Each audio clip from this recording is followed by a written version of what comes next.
Hello, Assalamu alaikum aspirants. This is Zohaib Qureshi and welcome to my YouTube channel. I hope you all are fine and doing good. तो aspirants FPSC ने schedule for CSS 2023 का ऐलान कर दिया है, जिसमें उन्होंने notification जारी किया है। उस नोटिफिकेशन में उन्होंने तमाम डिटेल्स बताई हैं कि किस डेट से जो है वो प्री मिलियनरी टेस्ट स्टार्ट हो रहे हैं और किस डेट से जो है वो सीएसएस के लिए आपका जो एडमिशन फॉर्म है वो जाएगा। तो हम इस वीडियो में उसे डिस्कस करेंगे। तो वीडियो शुरू करने से पहले अगर आपने मेरा चैनल सब्सक्राइब नहीं किया तो आपसे गुजारिश है कि चैनल सब्सक्राइब कर लें ताकि इसी तरह के वीडियोस आपको वक्तन फ़वक्तन मिल सकें। तो एस्पिरेंट्स, ये है एफपीएससी का 2023 अटैम्प्ट का जारी करदा स्केजुअल, जिसमें उन्होंने सबसे पहले एलिजिबिलिटी का बताया है, यानी कि कौन लोग जो हैं वो एलिजिबल हैं इस अटैम्प्ट के लिए। तो all graduates having at least second division in bachelor's degree and between the age of 21 to 30 years on the cut off date 31/12/2022 are eligible to apply. यानी कि जिनके पास 14 ईयर्स बैचलर डिग्री है और सेकंड डिवीज़न में उन्होंने वो पास किया है और उनकी उम्र 21 साल से 30 साल के दरमियान है, और वो 30 साल के तब हो जाएं जब 31/12/2022 तक वो 30 साल के हों। यानी कि 31 के बाद अगर वो 31 के हो रहे हैं, यानी 1 जनवरी से को 31 के हो जाते हैं, तो वो इस टेस्ट के लिए एलिजिबल नहीं है। 2 years age relaxation is admissible to the categories specified in CSS CE rules 2019 and onward। तो एस्पिरेंट्स, ये एक रूल है सीएसएस का सीई रूल 2019, जिसके तहत जो 2 साल की रिलैक्सेशन दी जाती है उन स्टूडेंट्स को। कुछ स्पेसिफाइड स्टूडेंट्स होते हैं, यानी जो गवर्नमेंट सर्वेंट, जहाँ तक मेरी मालूमात है गवर्नमेंट सर्वेंट्स होते हैं, या फिर वो उन रूरल एरिया से ताल्लुक़ रखते हैं जो बलूचिस्तान के हैं या गिलगित बल्तिस्तान के हैं, और वो वहाँ के लोकल हैं, तो उन्हें वो अपना सर्टिफिकेट शो कराना होता है। तो उनके लिए 2 years एज रिलैक्सेशन वो भी एडमिसेबल है।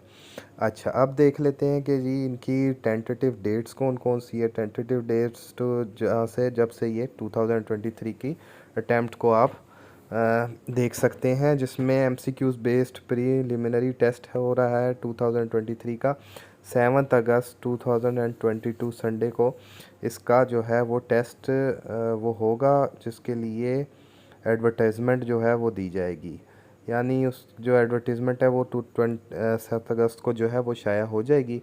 उसके बाद जो ऑनलाइन एप्लीकेशन है वो 8 अगस्त से 22 अगस्त तक जो है वो स्टार्ट हो जाएंगी। यानी 8 अगस्त से 22 अगस्त तक आप ऑनलाइन इसकी जो है वो भेज सकते हैं एप्लीकेशन। फ्रेंड्स, ये प्रीलिमिनरी टेस्ट पहले नहीं होता था, ये लास्ट ईयर से स्टार्ट हुआ है। ये एक तरह से आपका NTS test, sort of NTS test है, जो मेडिकल टेस्ट के लिए होता है या आपके लॉ के लिए होता है या आपके इंजीनियरिंग टेस्ट के लिए। तो उस तरह का ये प्रीलिमिनरी टेस्ट जो है वो लास्ट ईयर से स्टार्ट हुआ है। लास्ट ईयर भी हुआ था ये, और इस साल फिर हुआ है, होने जा रहा है। अच्छा, conduct of empty and posting of answer की ऑनलाइन, यानी कि जो इसके आंसर्स हैं या रिज़ल्ट जो है वो आपका 2 अक्टूबर 2022 संडे को शाया हो जाएगा।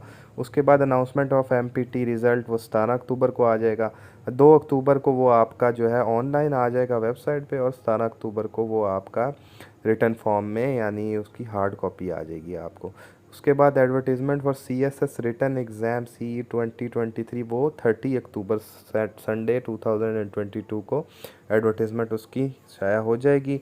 और उसकी जो रिसिप्ट होगी of online application from empty qualifier, जिसने क्वालिफाई किया होगा, यानी जो एमपीटी टेस्ट में प्रीलिमिनरी टेस्ट में पास हुआ होगा, सिर्फ वही एलिजिबल होगा इसमें अप्लाई करने के लिए। तो वो क्वालिफायर जो है वो 30 से 14 नवंबर तक एडमिशन फॉर्म जो है वो भेज सकेंगे अपनी ये प्रीलिमिनरी टेस्ट की रिसिप्ट उसके साथ अटैच करके। उसके बाद receipt of hard copy of online application along with documents from empty क्वालिफायर्स वो 24 नवंबर तक जो है वो आप उसको हार्ड कॉपी जो है वो सेंड कर सकते हैं उसकी। तो उसके बाद जो है CSS के जो रिटर्न एग्ज़ाम है वो कमेंसमेंट डेट उसकी 1 फरवरी 2023 से स्टार्ट हो जाएगी। ये इस दफ़ा जो है मई में लिए गए थे, क्योंकि मई में जो है मौसम की मुनासबत बहुत ज़्यादा हार्ड होती है, तो इस वजह से उन्होंने इसे दोबारा फरवरी में FPSC वालों ने लेने का फ़ैसला किया है, क्योंकि ये मुमकिन नहीं था और उनके स्केजुअल में जो है बहुत ज़्यादा क्लैश हो रहा था। दैट्स वाई उन्होंने फिर अब ये फरवरी में इसे अनाउंसमेंट की है कि अब ये दोबारा से फरवरी में ही CSS के जो इम्तहानात हैं, जो एग्ज़ाम है वो कंडक्ट होंगे। कुछ मौसम की वजूहात हैं, कुछ उनके स्केजुअल में क्लैशेस आ रहे थे, तो इस दफ़ा उन्होंने जो है इसे एक दफ़ा टेस्ट किया कि वो उनका स्केजुअल उस तरह मेंटेन होता है, तो उनको काफ़ी ज़्यादा क्राइसिस का उन्हें जो है उसके लिए सामना करना पड़ा है। तो इस वजह से उन्होंने अब ये इनटेक जो है फरवरी में लेने का दोबारा से फ़ैसला किया है। तो ये था एलिजिबिलिटी क्राइटेरिया CSS का। आइए अब हम इसका एडवांस नोटिस जो है वो शाया हुआ है उसे पढ़ते हैं।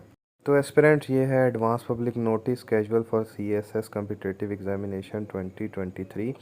इसमें जो पहला पॉइंट है उसमें mandatory qualification test for appearing in main written CSS CE 2023। Appearance is MPT test यानी प्रीलिमिनरी टेस्ट जो है वो will not be counted as a chance, यानी कि वो चांस के तौर पे काउंट नहीं होगा, वो एक ही दफ़ा होगा। और MPT will comprise of 200 multiple choice questions. MCQs type question होते हैं, इसमें 200 होंगे। No negative marking, negative marking कोई नहीं है। Time duration will be 200 minute, 200 minute का टाइम होगा, यानी कि आपके पास 3 घंटे और 20 मिनट का टाइम होगा। क्वालिफ़िकेशन थ्रेशोल्ड यानी 33% मार्क्स आपके होंगे, तभी आप जो है CSS 2023 के लिए क्वालिफाई होंगे और उसका एडमिशन भेज सकेंगे। और आंसर की will be uploaded on FPSC, वो तो हमें पता है कि मतलब उसका जो टेस्ट का रिज़ल्ट है वो उनकी साइट पे अपलोड हो जाएगा, जैसे लास्ट ईयर हुआ था। Candidate will be allowed to take carbon copy, यानी उसकी कॉपी होती है एक, जब आप ये टेस्ट दे रहे होंगे तो आपको पता हो चल जाएगा कि जो आपका शीट है, शीट के नीचे एक उसकी कार्बन कॉपी जो आप ले जा सकते हैं, बाद में घर में भी आप उसको देख सकते हैं कि आपने कितने सही किए हैं। MPT will be knowledge based general knowledge के इसमें क्वेश्चंस होते हैं, वो हम आगे डिस्कस करेंगे कि कितने मार्क्स किस सेक्शन से हैं, कितने उर्दू से, कितने इंग्लिश से, कितने जनरल नॉलेज से, कितने जनरल साइंस से। Score of MPT will be valid only for the same year CSS CE, यानी मतलब जो आपने इस साल दिया है ये प्रीलिमिनरी टेस्ट है, वही जो है वो 2023 में काउंट होगा, पिछले साल का नहीं हो सकता, या उससे पिछले साल या जब भी हुआ है पहले का नहीं होगा। Cut off date to determine in terms of age qualification, वो आपके साथ मैं पहले ही डिस्कस कर चुका हूँ। तो आइए अब हम इसके जो है सिलेबस। अच्छा, फ़ीस जो है वो MP टेस्ट की वो 250 है, जो कि नॉन रिफंडेबल है। और इसका सिलेबस जो है वो आपको FPSC की जो वेबसाइट है वहाँ से भी मिल जाएगा, वहाँ पे भी आप इसका सिलेबस देख सकते हैं। तो एस्पिरेंट्स ये इसका सिलेबस है। सिलेबस में आपको बता दूं कि इस्लामिक स्टडीज़ का जो है वो 20 मार्क्स हैं। सिविक एंड एथिक्स जो नॉन मुस्लिम उनके लिए जो है वो अलहदा से पेपर होगा, ये सेक्शन अलहदा से होगा जिसमें सिविक्स और एथिक्स के क्वेश्चन होंगे, वो भी 20 मार्क्स के होंगे। उर्दू ग्रामर यूजेज और ट्रांसलेशन के आपके 20 मार्क्स हैं। English vocabulary, grammar usages, comprehension, इसके आपके 50 मार्क्स है। जनरल एबिलिटीज़, जनरल नॉलेज है आपका पूरा सेक्शन 60 मार्क्स का है, जिसमें 20 मार्क्स जो है आपके बेसिक अरिथमेटिक, अलजेब्रा और ज्योमेट्री में से आएंगे। लॉजिकल प्रॉब्लम सॉल्विंग और एनालिटिकल एबिलिटी से 20 मार्क्स होंगे और मेंटल एबिलिटी से 20 मार्क्स होंगे। इस तरह ये 20 करके 60 मार्क्स का ये पार्ट होगा। इसके बाद फिर जनरल नॉलेज का आपका 50 मार्क्स का पार्ट है, जिसमें एवरीडे साइंस का जो है एक सेक्शन होगा उसमें, और उसके बाद करंट अफेयर्स और फिर उसमें पाकिस्तान अफेयर्स।